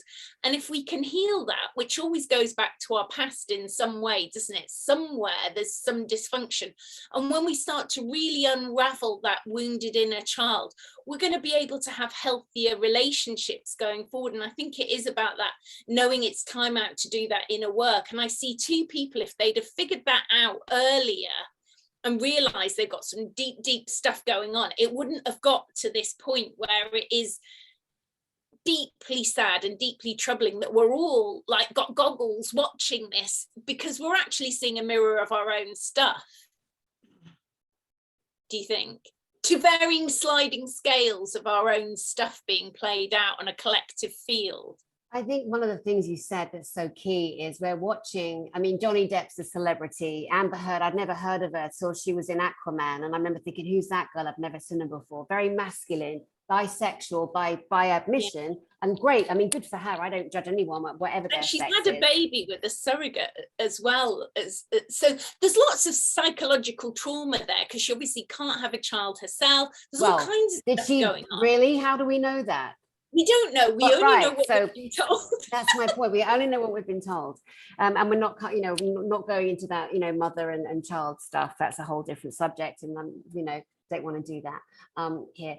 But we're looking at this long-term beloved man, Johnny Depp, who has this long history of being good to children and going to hospitals and dressing as Jack Sparrow and doing so many different things. And there's so many people speaking up for him. And thus far, I don't know about any of you, but there doesn't seem to be any kind of skeletons that, oh yeah, back in the day, he was a complete alcoholic, or there's not even a hint of any of that in any of the, of course he's got the money to pay people off, of course he does. But in my heart and soul, just as a viewer and observer, I don't believe that that's part of who he is. Whereas she comes to the table with already abusive, with her girlfriend or her wife. I think she was married to a woman. I mean, who knows? Like I said, kind of jumped in and out of this. Like, wow, there's already a long history of all this kind of abusive verbal. But even again, like the way that they've recorded each other and the way that they speak to each other, I cannot get past. If I was, I mean, I say the F word a lot, expressively. I never say to a person, fuck you, you this, you that, ever. And I would never allow it. If I'm in a relationship, if a man was to say F you to me, I'd be like, bye. Well, that's what I'm saying. Bye. This is not good. This is toxic. Let's park. But they couldn't separate. Yeah. Ginny. Everything to me has an esoteric foundation. So that's why my response was, here are all these things at play that most people can't see. Of course, there's the Western model of self-analysis, and there's, this person has this histrionic personality disorder, or borderline personality disorder, or PTSD, or intimate partner, whatever. But to me, all of that, firstly, psychiatry has no solution for any of that. It's take a few pills. And when you take the pills separate you from your own ability to self-inquire. Yes. And go within. And so the way I like to talk about it, and I probably wouldn't do very much else, is to say, okay, here's how we address it. Let's look at this from a multidimensional level, from a this life, past life, traumatic perspective. What's going on in the astral realm? What attachments do we have? What does our soul agreement say? What is in alignment with the intention through which we incarnated on this planet? And how do we unpack this? And clearly he lost, Johnny lost, I don't know him personally, I should call him Mr. Depp. He lost lifelong mentors, people that he loved, people that were father figures. And remember, he lost his father left at an early age. That was his example of a father, was a weakened man that runs away. And so I'm trying not to go into that, but I mean, you can't help but feel for him and see the fear and see the passiveness. But I think it's also very true what both of you are saying, is that in moments of doing the drugs or the alcohol, something else comes in. And how can we help people if they have a sibling or a spouse or a friend who's going through this and having these experiences? Call Dani, call Andrea, someone like myself. We can give ideas, we can give guidance, we can perceive what's going on energetically. Dani, I mean, those who are professional therapists, counselors, psychiatrists, psychologists. You know, one of my dearest friends is a clinical psychologist, PhD, works in a mental hospital, and she can't talk about the conversation we are having right now because she'd be laughed out of her job. She's an expert witness testifying in court for people who are competent, mentally incompetent, etc., making judgments over people's lives. And I can't tell you the number of times she calls me and says, this happened today, what was it? I have this thing on me. I got home and my kid this, you know, my child's talking to a stuffed animal, you know, I mean, all kinds of stuff. And she wants so badly to break out of her profession and maybe go into hypnosis or something that really truly can help people. I have several friends who were therapists, were psychologists, and said, this is just mental gymnastics. This is not helping. And the drugs are making it worse. Now, of course, are there people whose lives are being saved by medicine? Yes, please. Yes. But I'm on my soapbox about, I had chronic pain. I spent tens and $100,000 on 7 years of a medical journey with no diagnosis, tried every non-narcotic medication in the world because I wanted to go to work, because I carried a gun, because I was going to protect and defend people who couldn't protect themselves. I was a badass, right? But what happened? I didn't deal with my trauma. I had unresolved trauma. I had emotions and judgment attached to memories. I had attachments, right? And so these things were playing out. The only way they could take me offline, make me sick, make me stop, create a circumstance where I am bedridden. My husband has to carry me to the bathroom, right? And so I was forced to look within, right? And I think that is the genius. I think that is the genius that people like us have to offer humanity at this time. If we recognize. And it's telling the truth, you know, it's like we're telling the truth. You know, I've had pains in my body where, you know, I couldn't get out of bed. I've had, you know, past life axes triggered in my neck. And, you know, I'm sure the average person, if they'd have had the experiences I'd had the couple of days before, wouldn't have been able to put the 2 and 2 together and walk up and gone, I just don't know. I woke up and I was paralyzed from my neck downward. Whereas I was like, shit, I think I've got an axe in my neck from where I went yesterday doing my nosy beaky spiritual investigation. And it's triggered a past life memory. And now I'm going to have to work on this for an hour to be able to even get out of bed. Yes. And then I've been at yoga classes where I've gone, oh, don't worry, I've got a pain in my leg because I was an African woman in a past life where I only had one leg and the memory's just come back recently and I'm working through it. You know, and those pains have gone. And I even seen the chiropractor was like, yeah, the muscles have stopped firing in your bottom. I said, no, I know, I've got to convince myself, you know, all these past lives have traumatized my left leg. And you've all heard me tell the story of how I broke my ankle in 2019. I didn't do surgery and they said I wouldn't be able to walk. And now you can't even tell I broke my ankle. Yeah. So I'm not saying everybody's going to be up to our speed on being able to heal their body. But that is my greatest wish and desire for humanity, to get to the point where even the other day, you know, after my dad had been here, it was quite challenging. I thought, oh my God, I think I might have a hernia. And I thought, I haven't got a hernia. I just need to clear this energetically because it can give you anxiety sometimes. And I cleared it. And now I wouldn't even know I had any pains in my stomach. Amazing. Just touching briefly back on behaviors like violent, aggressive, abusive, verbal behaviors. There are certain behaviors that people will express when they're in a certain frame of beingness.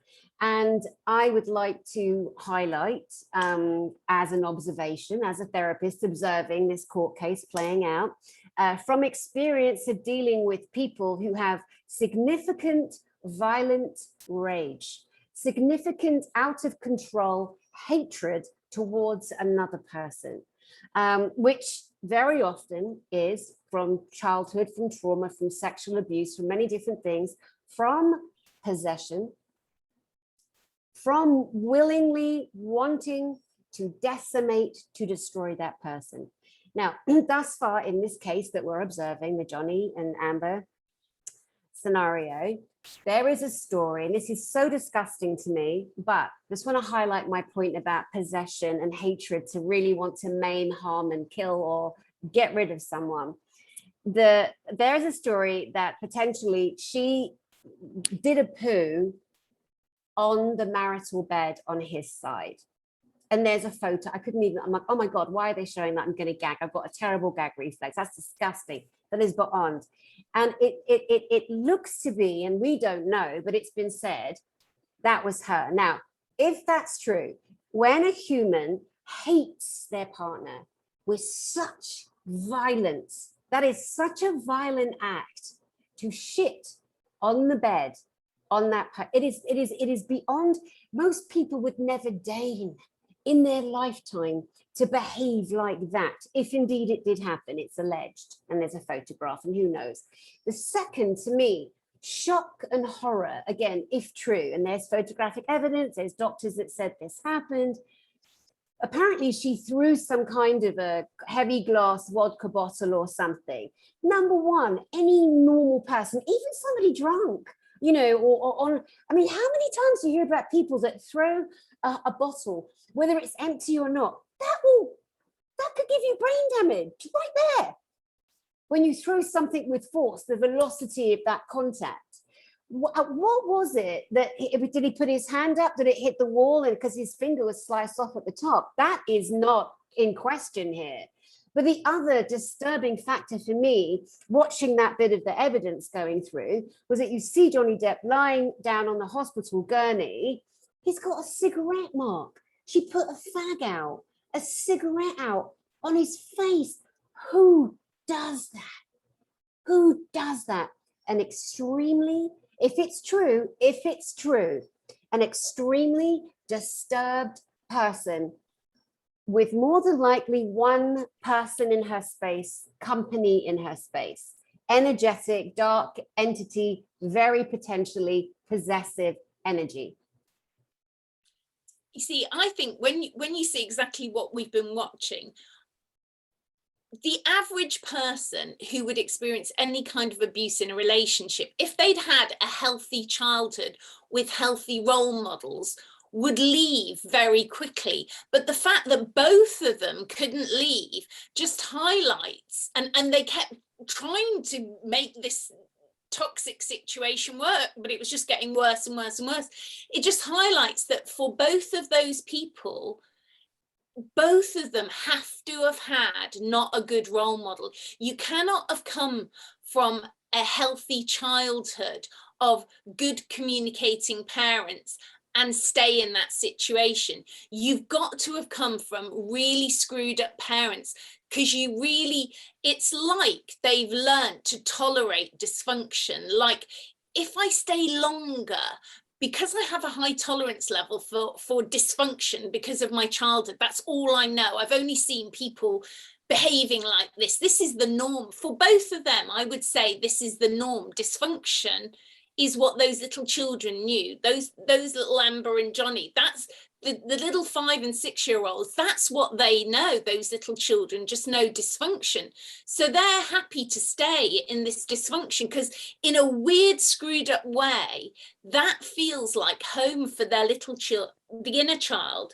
Even though it's really toxic and really troubling, it's home for them. And that's what's really sad, that not just them, but all these little children at home, people who might be watching, because the home for them from their childhood was dysfunction and they didn't have healthy role models, they've normalized dysfunction. Like, if I try harder, the inner child's inside trying to try harder to make it work, instead of realizing this is a sign when you attract this kind of dysfunction. it's a sign that you have a really deeply wounded inner child that you need to heal. You do not need to tolerate dysfunctional relationships like this to the point where almost one of you might kill the other one. This is really serious. It's not anything you can fix. You cannot fix this from being inside it. You have got to get out and as far away as you can, as quickly as possible. Ginny. You. Pardon me. Again, I just go back to the Dr. Gabor Mate says, trauma is not what happens to us, it's what happens inside of us. And in some cases, it's what's attached outside of us, right?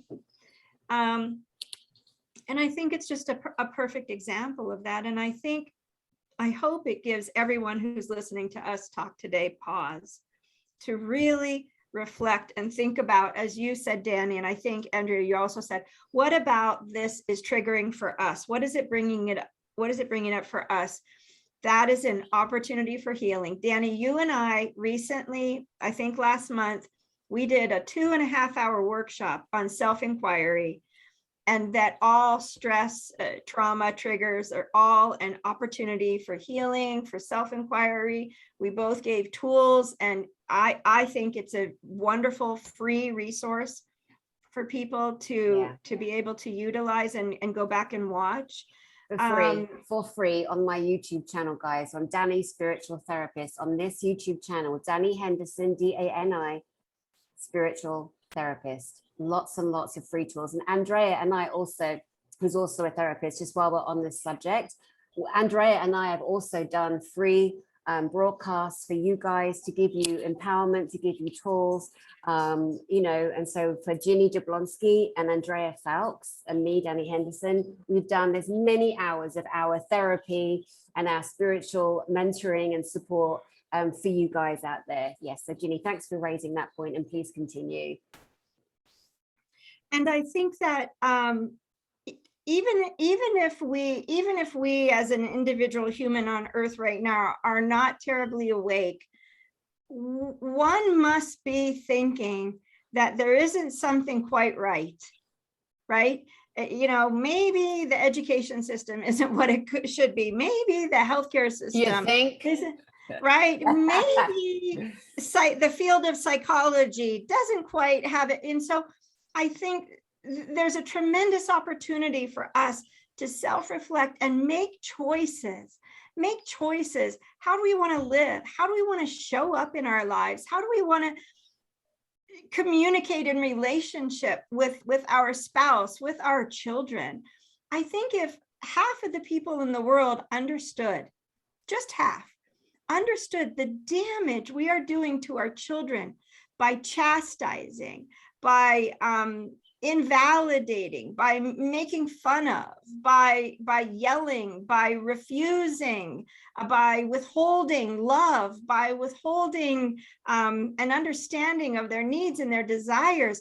If we knew that what was really going on inside their little psyche and their little energy field, and what processes are being, what coping mechanisms, energetic coping mechanisms are being created in their little sacral chakra and their little solar plexus, if we knew the true level of harm that is being affected at that time through that treatment, I think the whole world would just change overnight, because we wouldn't tolerate it.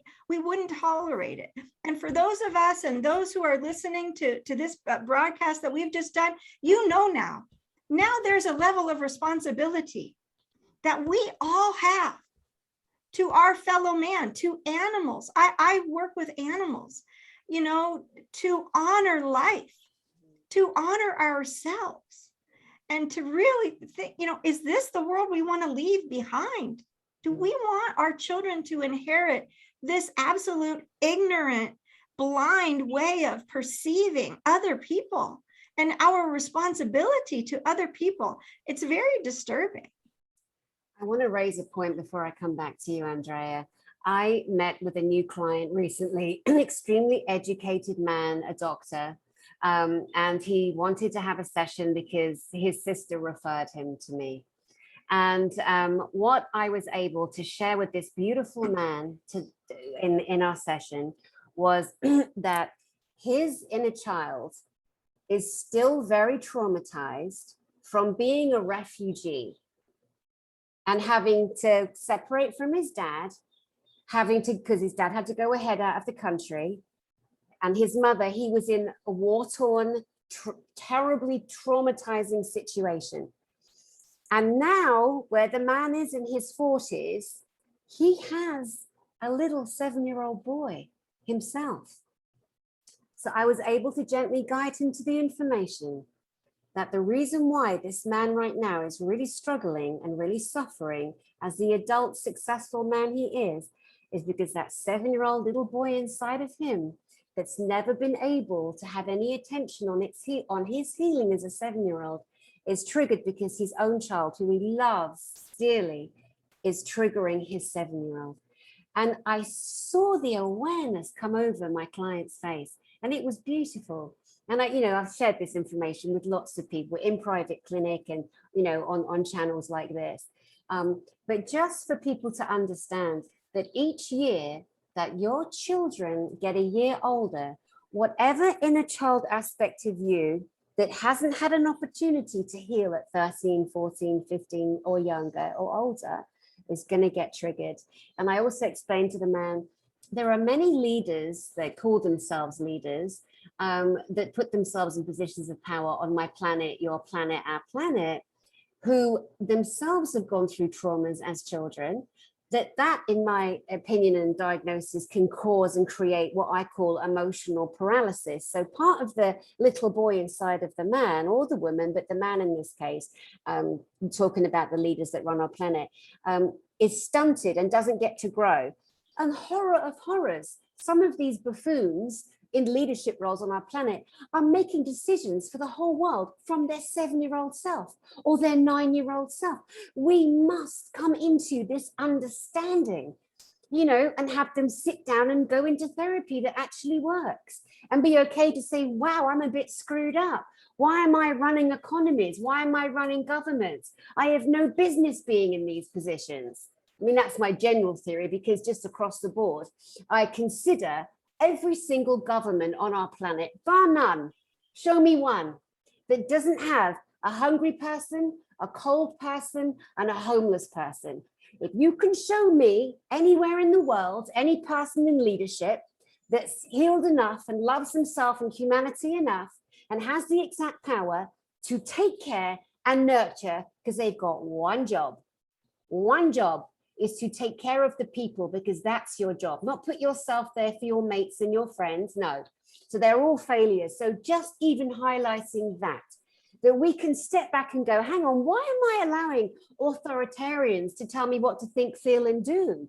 No, we take all the power back, lovingly, loving ourselves first. Now, I'm going to get off my soapbox because I don't want to get too far down that subject matter. But Ginny, I wanted to come back because earlier when we were looking at what we want to share with our, our beautiful friends and galactic brothers and sisters and other, beloved humans and hybrids that will watch this and people in their own healing journeys. Ginny, you mentioned archetypes. Can you share a little bit about what you were expressing there? Archetypes. Well, it's a theory that was brought forward by Carl Jung. Joseph Campbell's very famous for talking about mythology and archetypes as well. And there's a Jungian school of psychology for therapists who, and I'm no expert on it, but I've had these types of therapy sessions. I've tried everything, dream analysis, and we can share our interpersonal relationship, and that therapist that is trained in Jungian psychology might say, oh, well, archetypally, symbolically, this feels like this, and it's just a wonderful a model for communication and awareness and a different way for people to perceive. But what's the word I'm looking for? Esoterically or metaphysically, some people work with archetypes. Carolyn Mace is famous for. I was just gonna say Caroline Miss. Yeah, She did the best, didn't she? Yeah. Yeah, and I have a girlfriend who studied at Holos University with Carolyn Mace and works quite a bit with that. And I studied from her personal self-integration, which is based on archetypal personalities that was brought forward by a man named Harvey Grady, who has an institute in Sedona. And it's fascinating, and it's an oversimplified. You could compare it to Teresa of Avila or the Egyptian mystery schools, or a simplified archetypal. So masculine, feminine, physical body, intellectual mind, right? Child. But within the larger archetypal community, I saw one website once where a man identified 300 archetypes. And when I work with people, I find that we are actually still in archetypes that were unresolved from past lives, and that we never intended would continue to roll over into this life as well. And so that's a whole other rabbit hole to go down. But archetypes such as savior, prostitute, someone with no boundaries, martyr, healer, rescuer, nurse, knight. I mean, I think Carolyn Mace in her book identifies 50 or 52, but legitimately there are hundreds. And then if you're from Europe, and there's another cultural perspective, there's the magician. I mean, there's so many interesting different perspectives about archetypes, but I actually see people's archetypes two ways. One is that I perceive consciousness. So let's say if we're working with the inner child, I'll see the little girl in the pink jammies, or the little boy in the Superman footy pajamas, right? Or if I see, a magician or martyr, right? Or a victim or guru, and we can be a devotee, or we can be a master teacher guru, right? There's, so many that we can be involved in, and some of them are sort of double binds. And some take it even a little further, and that is shadow archetypes: shadow guru, shadow teacher, shadow rescuer, shadow empath, right? Shadow. And so I can also see consciousness. They will come forward, and I will perceive them as a shadow being. I think a lot of work that people attribute to shadow work is actually people being in shadow archetype. The other way I perceive archetype is just the programming within the etheric body. And there are levels within the etheric body that program, that inform our entire field and physical body, that inform the subconscious. What underlying programs and patterns, belief systems, personality traits are running in the subconscious mind, and for some unconscious mind that are at the core of us, who we are. I've always felt that way. Earlier we talked about if you were a ship maker in a past life and you've always had a fascination with ships, or you go to the art museum and you're always drawn to the beautiful paintings of the sea, or something like that, right? It's where there's a core of us that believes a certain way, or feels a certain way, or talks a certain way, or acts a certain way, or makes like a saboteur type self-inflicted wounds constantly, right? These are some of the ways in which I work, because it's so very helpful. People can see the pattern playing out within them. And what's really happening, especially with what we were talking about earlier, the shadow archetypes, right? Beautiful. Another very, very big subject. And we have covered so many subjects here today. Fascinating. And I know so many people, myself included, because I've had so much experience as you two have, of the paranormal, of the spirit world, of understanding energies, entities that attach, understanding, observing, looking, as all qualified therapists, having the metaphysical training that we do, and as many people out there do, many millions of people have similar training, to observing a horror story between a man and a woman that once loved each other playing out as a way to reflect back, mirror image of how we are all looking to come into our own healing on so many different levels. It's the collective consciousness of humanity playing out their stuff, you know. As the nun energy, you've got the vows of chastity, obedience, you know.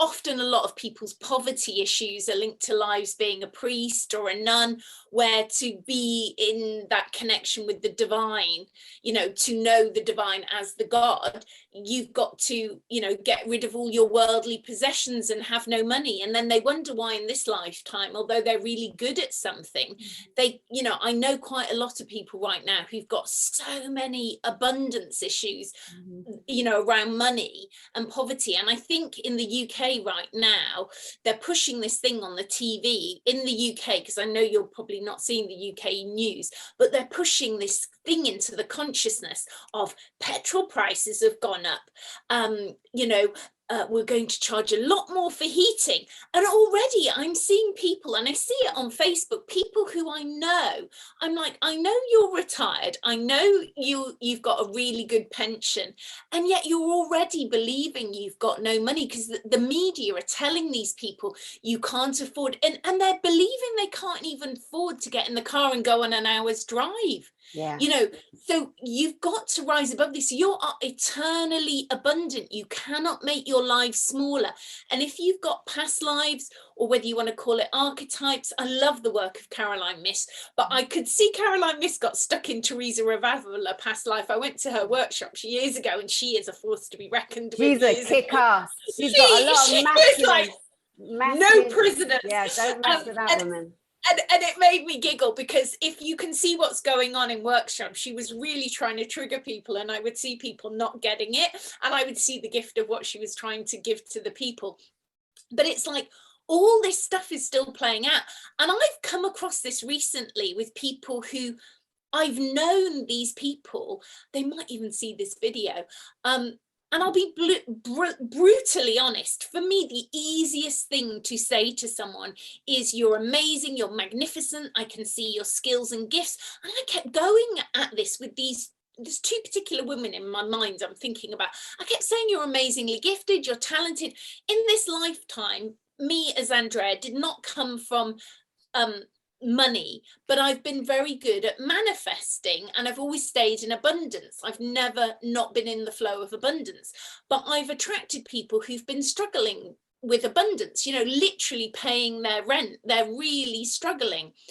And, you know, I kept saying, oh, because of the skills I've got, have you thought about doing this or this or this? Have you thought about this? Because it's really hard, if you know someone, to not want to help them. But actually, these women did not want to be helped. You know, they had a set idea in their mind of how I was meant to help them. Like, one of them, she thought I should give her money to invest in her business. But actually, I could see, having heard her past history, that it wouldn't work. She would sabotage it. And the other one had got it into her head that I needed to interview her or do something, and that would change her business, but it would make absolutely no difference. These women had to face their inner stories around money, but they weren't willing to do that. So the person who's going, I think you're amazing, I think you're gifted, I think you're this, was actually triggering them the most. And then one of the ladies actually saw where she was interviewed somewhere, and I heard her saying, you know, my dad has been patronizing me since I was 3. And I thought, there we go, you see, she still doesn't want to heal the 3-year-old. And until she actually heals this stuff, the money is going to be sailing on a ship the opposite way to the direction they're going. And then what happens with people is they often want to know people who are the polar opposite of what they're living, because they want to be that thing. So they think, if I get to know these people, then that will improve my life. But those people come into your reality, and they're going to trigger you like you've never been triggered in your life, to actually allow you to go back to the origin of the first time of this story, wherever it is, and clear it once and for all, so you can get in the boat of sailing into abundance into the future. But instead, they get really triggered, they get really angry, and you just sat there saying, but I'm only giving you compliments. But some people cannot take compliments. Definitely. Girls, ladies, beautiful friends, you know, we have been at this for a couple of hours now, and I feel that we could just continue. I think some of the kind of juiciest, most exciting subjects that we covered are the paranormal, our understanding energetics, past life auras, healing what we can heal, looking at the celebrity marriage that's being taken apart in court, looking at how that mirrors back on our own consciousness and what do we need to look at. I think that if people, the audience would like to come play with Ginny Jablonski, Andrea Foulkes and myself, Dani Henderson, next week, let us know in the comments and we'll happily continue this conversation. And I would just love to come to you, Ginny. Is there anything that you would like to leave with our audience this week?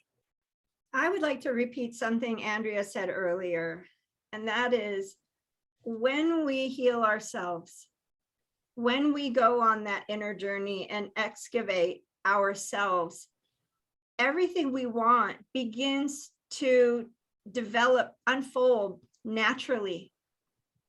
That when we just want that one thing, we want a nicer car or a better job or the perfect man or what have you, it's not always as successful because we haven't addressed those patterns, right? The childhood wounds. And I think that's the most brilliant, really, I think the most brilliant thing that's been said tonight is what Andrea said. And I wholeheartedly believe in that. And so I really hope that people watch these videos and whatever resonates with you, take that to heart and, you know, read a book, watch a video, have a session, or find tools that you can use, whether it be alpha theta brainwave meditation, breathing, yoga, you know, qigong, tai chi, some sort of mindfulness technique, but you know, combine it together for an inner journey, a journey to the self, a journey to align with your true soul purpose. And once you do that, the sky's the limit, really. Yeah, that's so true. Andrea, my love, what would you like to share? Final thoughts? I just think the value of everything we've shared this evening, both of you, it's like the gift is observing yourself, going inside yourself is the gift that keeps giving. You cannot truly forgive until you've gone inside yourself, and it's fake forgiveness until you've turfed out that which is rageful, angry, fearful. Turf it out and then you can embody forgiveness. And I've got loads of free meditations on my website, and in fact some people at home, I gave away 60,000 CDs once of one, I think it was called The Journey to Enlightenment. I'm sure some people have still got them in their cupboards that they can give out. I think it was in Spirit and Destiny magazine. Oh, wow. Of healing karmic soulmate connections with love, but if not, it's on my website still somewhere. So yeah, it's going inside, it's the gift of going. Never fear what you're going to find inside. What you're going to find is your liberation and your freedom. Yeah, wow, that's massive. Yes, going inside, you're going to find your liberation and your freedom. I couldn't have put it better myself. That's so beautiful. Well, ladies, friends, it is always an honor to play with you and to seek and share your wisdom and all the years that you have been. Whoa, did you see that? Yeah. Okay. I thought I'd lost you for a minute. I thought the internet was going to go down. It's probably a sign. Yes, thank you. Always an honor and a pleasure. And guys, on my channel, Dani Spiritual Therapist on YouTube, there are many interviews, free tools and sessions with these beautiful women. In closing, for me, sending you guys so much love. Thank you for taking time to give us your time on this platform and just share, you know, the wisdom that we have, and also tap into your own well of wisdom. Try not to get too sucked into the lack thinking. I can't do this, I can't afford this, la la la la la. Anything spiritual, if someone spent a lifetime training, studying, of course they're going to charge for it. That's a program from the dark ones that try to say, oh, the meek shall inherit the earth and Jesus didn't charge. And that is just a nonsense. And it is to keep you away from working on yourself, getting into the metaphysical and spiritual part of yourself, which is your soul frequency, your past life healing, your current life healing. That's where you want to put your attention. Other than that, get yourself a ticket and come to the Galactic and Spiritual Informers Connection, October 21, 22, 23. Hundreds of people are going to be there just like you. Seekers, searchers, hybrids, extraterrestrial energies. Oh my goodness. Guys, I'll put the details underneath. And to everyone out there watching, thank you for being with us. And if you want us to come back next week, just have a little thinky dink and leave it in the comments, and I'm sure I can round these beautiful women up again for you, and we'll play more, tell you more paranormal stories. And until then, I send you my love, and I'll see you soon.